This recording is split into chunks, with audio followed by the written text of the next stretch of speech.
menace dans le monde, le terrorisme djihadiste international. On doit être contre ça et on doit protéger nos libertés. C'est ce que nous avons fait. Madame May. C'est clair que cette loi C-51 est la plus dangereuse loi dans l'histoire du Canada. Cette loi rend les Canadiens moins libres et en même temps rend le Canada moins sécuritaire. C'est clair que cette loi Je vais vous demander de déposer votre texte de loi, madame. Je crois qu'on ne doit pas afficher de document. C'est clair que cette loi est vraiment dangereuse et c'est comme nous avions augmenté les risques de collision sans mettre en place un système de feu de signalisation. Madame, Monsieur Trudeau. Monsieur Harper pense qu'on n'a pas besoin de rien faire de plus pour protéger nos libertés. Monsieur Mulcair pense qu'on ne doit rien faire de plus pour protéger notre sécurité. Le Parti libéral veut faire les deux en même temps. C'est pour ça que nous proposons un comité de parlementaires pour surveiller toutes nos institutions de police et de sécurité nationale. C'est cet équilibre-là que le Parti libéral a toujours su faire et qui va continuer de faire. Monsieur Duceppe. Oui, cette loi ne respecte pas le nécessaire équilibre entre liberté et sécurité. C'est ce qu'il faut faire dans notre société, sinon on fait le jeu des fanatiques. Cela étant dit, il aurait fallu renforcer les pouvoirs du comité de surveillance du service de renseignement canadien. Et sur ça, je rappelle que les conservateurs, le NPD et les libéraux ont tous appuyé la nomination d'Arthur Porter au comité de surveillance des services de renseignement du Canada. Or, j'aimais qu'il réponde à cela. Monsieur Mulcair. Je suis d'accord avec Mme May. Cette loi constitue une attaque en règle contre les droits et libertés de l'ensemble des Canadiens. Quand nous, on a commencé avec notre opposition, il y avait plus de 80 des Canadiens qui étaient en faveur de la loi. Mais sur une question de principe, on s'est tenu debout. Tout comme le NPD était le seul à se tenir debout contre la loi sur les mesures de guerre de Pierre Trudeau qui a mis des centaines de Québécois en prison sans procès. On va abroger purement et simplement la loi. J'ai dit la même chose dans toutes les interviews que j'ai données depuis les 4 années que je suis là. Madame Dussault, on est conséquent et on est le nouveau parti démocratique. Madame May, t'es passant de... Je vous prie de condamner énergiquement toutes les chirurgies cruelles qui sont faites à distance qui visent à blesser et couper les organes internes de mon corps, la tête, la poitrine, le ventre, le dos, le cou, les jambes, les piqûres dans les yeux, les piqûres sur mes organes génitaux, les brûlures sur ma tête, et tous les autres traitements cruels, inhumains et dégradants qui continuent jusqu'aujourd'hui dans le but de m'assassiner, en utilisant les poisons, les logiciels cruels, les fusillades de différentes sortes, les accidents de la route, les centres d'appel qui sèment la terreur partout où je vais, les applications cruelles installées dans les téléphones intelligents, les tablettes et les ordinateurs installés dans les véhicules qui courent devant et derrière moi, et à partir des appartements voisinants incluant le nôtre, qui sont recrutés et équipés par les services secrets du gouvernement, pour me faire mal partout où je vais, dans le but de m'assassiner pour rien. Tous ces actes de torture et autres crimes contre l'humanité du gouvernement Trudeau doivent s'arrêter. En tant que politiciens, nous devons écouter et apprendre ce qui doit être fait pour lutter contre le racisme, la discrimination et l'injustice. Parce qu'être un allié, c'est regarder attentivement nos systèmes existants et s'engager à faire le travail nécessaire pour les réparer. Notre gouvernement est prêt à agir. Parce que ce qu'on voit en ce moment, ce ne sont pas des cas isolés. C'est le résultat de systèmes qui, beaucoup trop souvent, tolèrent, normalise et perpétue l'injustice et l'inégalité à l'endroit des personnes de couleur. Non seulement à l'autre côté de la frontière, mais ici, chez nous, dans nos communautés, dans notre pays. Ça doit cesser. Et les gens qui n'ont jamais subi le racisme ou la discrimination ont un rôle très important à jouer dans tout ça. Nous avons la responsabilité de reconnaître les injustices dans nos vies et de poser des gestes concrets qui témoignent de notre solidarité envers nos concitoyens. Merci, Monsieur le Président. I rise today to address what so many people of color live with every day. Over the past few days, we've seen horrific reports of police violence against black men and women south of the border. But these are not isolated incidents or elsewhere problems. Prejudice, discrimination, and violence is a lived reality for far too many people. It is a result of systems which far too often condone, normalize, perpetrate and perpetuate inequality and injustice against people of color. As a country, we are not concerned bystanders simply watching what is happening next door. We are part of it. The calls for justice, for equality, for peace have found echo in our communities because anti-Black racism is happening here, everywhere in Canada, every single day. Trudeau government continues to violate my rights, the Constitution, national and international charters, covenants and international human rights conventions that Canada has adhered and ratified, the United Nations Universal Declaration of Human Rights, in its Article 1, 2, 3, 5, 6, 7, 8, 13, 14, 16.3, 22, 23, 25, 26, 28, 29 and 30 the International Covenant on Economic, Social and Cultural Rights that Canada adhered to in 1976, in its Articles 1, 2, 3, 6, 7, 10, 11, 12, and 13 the International Covenant on Civil and Political Rights that Canada adhered to in 1976, in its Article 1, 2, 6, 7, 9, 12, 14, 16, 17, 20, and 26 the International Convention Against Torture and Other Cruel, Inhuman and Degrading Treatment or Punishment that Canada acceded to and ratified on August 23, 1985 and June 24, 1987, in its Articles 1, 2, 4, 5, 10, 13, 14, and 16 the International Convention on the Elimination of All Forms of Racial Discrimination, which Canada acceded to in 1970 the Canadian Charter of Human Rights and Freedoms, in its Article 2, 6, 7, 12, and 15 the Quebec Charter of Human Rights and Freedoms, in its Article 1, 2, 3, 4, 5, 6, 7, 8, 9.1, 11, 12, 15, 16, 24, 39, 41, 43, 44, and 46.1. This is something that our own staff, cabinet ministers, and colleagues face even in these halls. Over the past few days, I've heard many of these personal stories directly from them. And I'm not just talking about acts of violence, I'm also talking about microaggressions, which many of us may not even see. That is the daily reality of far too many racialized Canadians, and it needs to stop. When it comes to being an ally, I have made serious mistakes in the past. Mistakes which I deeply regret and continue to learn from. And I want to thank my colleagues, community leaders, and fellow Canadians for opening my eyes to what is really going on in our communities and helping me better understand both privilege and power. I'm not perfect, but not being perfect is not a free pass to not do the right thing. It's not an excuse to not step up. Because here are the facts in Canada. Anti-Black racism is real. Unconscious bias is real. Systemic discrimination is real. For millions of Canadians, it is their daily lived reality. And the pain and damage it causes is real, too. Mr. Speaker, every Canadian who has felt the weight of oppression, every student who has the courage to demand a better future, every person who marches and posts and reads and fights from Vancouver to Montreal to Halifax expects more than the status quo. They expect more and deserve better.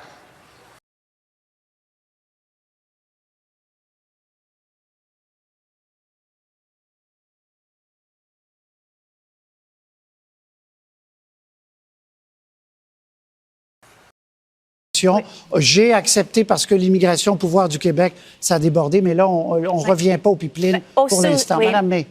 Merci, M. Roy. Au sujet de l'immigration, M. Trudeau, vous avez fait quelque chose que vous avez promis de jamais faire.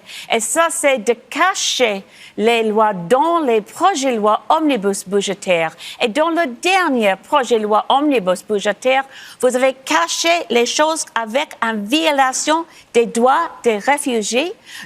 Caché dans un projet de loi omnibus, nous avons les choses qui arrêtaient les droits humains, annulaient les droits humains des personnes qui veulent chercher une vie sécuritaire ici au Canada. C'est tout à fait faux, Mme May. Nous comprenons que les Canadiens croient qu'on devrait avoir un système rigoureux et équitable qui s'applique à tout le monde. Et on est en train de suivre toutes les normes et on est en train de mener les normes à l'international pour protéger les droits de la personne, pour s'assurer que tout le monde qui arrive dans nos frontières, que ce soit de façon régulière ou irrégulière, passe par l'intégrité de notre système d'immigration. On a un système fort qui continue à s'appliquer, mais il y a des gens qui misent sur la peur et la division comme on voit partout dans le monde. C'est clair que cette loi C-51 est la plus dangereuse loi dans l'histoire du Canada. Cette loi rend les Canadiens moins libres et en même temps rend le Canada moins sécuritaire. C'est clair que cette loi Je vais vous demander de déposer votre texte de loi, madame. Je crois qu'on ne doit pas afficher de document. C'est clair que cette loi est vraiment dangereuse et c'est comme nous avions augmenté les risques de collision sans mettre en place un système de feu de signalisation. Madame. Le gouvernement Trudeau continue à violer mes droits, la Constitution, les chartes nationaux et internationaux, les pactes et les conventions internationaux en matière des droits humains que le Canada a adhéré et ratifié. La Déclaration universelle des droits de l'homme des Nations unies, dans son article 1, 2, 3, 5, 6, 7, 8, 13, 14, 16.3, 22, 23, 25, 26, 28, 29 et 30. Le pacte international relatif aux droits économiques, sociaux et culturels que le Canada a adhéré en 1976, dans son article 1, 2, 3, 6, 7, 10, 11, 12 et 13. Le pacte international relatif aux droits civils et politiques que le Canada a adhéré en 1976, dans son article 1, 2, 6, 7, 9, 12, 14, 16, 17, 20 et 26. La Convention internationale contre la torture et autres peines ou traitements cruels, inhumains et dégradants que le Canada a adhéré et ratifié le 23 août 1985 et le 24 juin 1987, dans son article 1, 2, 4, 5, 10, 13, 14 et 16. La Convention internationale sur l'élimination de toutes ces formes de discrimination raciale que le Canada a adhéré en 1970. La Charte canadienne des droits et libertés de la personne, dans son article 2, 6, 7, 12 et 15. La Charte québécoise des droits et libertés de la personne, dans son article 1, 2, 3, 4, 5, 6, 7, 8, 9.1, 11, 12, 15, 16, 24, 39, 41, 43, 44 et 46.1. Levons-nous pour arrêter tous les actes de torture et autres traitements cruels, inhumains et dégradants commis par les services secrets du gouvernement Trudeau. Je suis d'accord avec Mme May. Cette loi constitue une attaque en règle contre les droits et libertés de l'ensemble des Canadiens. Horrific reports of police violence against black men and women south of the border. But these are not isolated incidents or elsewhere problems. Prejudice, discrimination, and violence is a lived reality for far too many people. It is a result of systems which far too often condone, normalize, perpetrate, and perpetuate inequality and injustice against people of color. As a country, we are not concerned bystanders simply watching what is happening next door. We are part of it. The calls for justice, for equality, for peace have found echo in our communities because anti-black racism is happening here, everywhere in Canada, every single day. Please, help to strongly condemn all cruel surgeries which aim to injure and cut the internal organs of my body, head, chest, stomach, back, neck, legs, stings in the eyes, stings on my genitals, etc., and all other acts of torture and other cruel, inhuman and degrading treatment using road accidents, poisons, cruel software, shootings of various kinds, call centers which sow terror wherever I go, cruel applications installed in smartphones, tablets and computers installed in vehicles running in front of and behind me, and from neighboring apartments which are recruited and equipped by government secret services, to hurt me at home, on my way out or by entering our apartment, on the road, and wherever I go, with the aim of murdering me for nothing. All these crimes against humanity committed by Trudeau government must stop. Travaillons ensemble afin que le prochain gouvernement puisse ramener la paix et la sécurité aux citoyens et résidents au Canada et partout dans le monde. J'ai porté plainte dans les institutions canadiennes. Notre député provincial en 2012, 2019, 2020 Exaton 2021. Notre député fédéral en 2012, 2019, 2020, 2021. Le Premier ministre du Canada en 2019 Exaton 2020, 2021. La Commission des droits de la personne du Québec en 2019, 2020, 2021. La Commission des droits de la personne du Canada en 2020. Le Bureau de la protection du citoyen, Ombudsman, du Québec en 2020 Exaton 2021. Le Bureau de la protection du citoyen, Ombudsman, du Canada en 2020 Exaton 2021. Le Bureau du gouverneur général du Canada en 2019, 2020 Exaton 2021. Le Bureau de Sa Majesté Queen Elizabeth II en 2020 Exaton 2021. L'Assemblée nationale du Québec en 2020 Exaton 2021. La Chambre des communes, le Parlement canadien, en 2020 Exaton 2021. J'ai demandé l'aide d'urgence aux organismes internationaux. Sa Majesté Reine Élisabeth II chef d'État et Reine du Canada. Sa Sainteté le Pape François chef de l'Église catholique, Vatican. Son Excellence Monsieur Antonio Guterres secrétaire général des Nations Unies, New York. Conseil de sécurité de l'ONU, New York. Excellences Messieurs les chefs d'État membres du Conseil permanent des Nations Unies. Haut Commissariat des Nations Unies aux droits de l'homme. Amnesty International. Organisation mondiale contre la torture. Son Excellence Monsieur le Président de l'Union européenne. Son Excellence Monsieur le Président de l'OTAN. Son Excellence Monsieur le Président du G7. Son Excellence Monsieur le Président de l'Union africaine.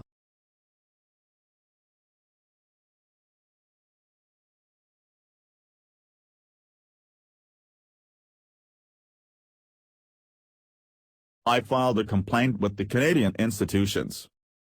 Our provincial deputy in 2012, 2019, 2020 and 2021.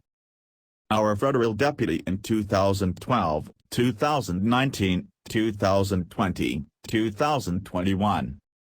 The Prime Minister of Canada in 2019 and 2020, 2021.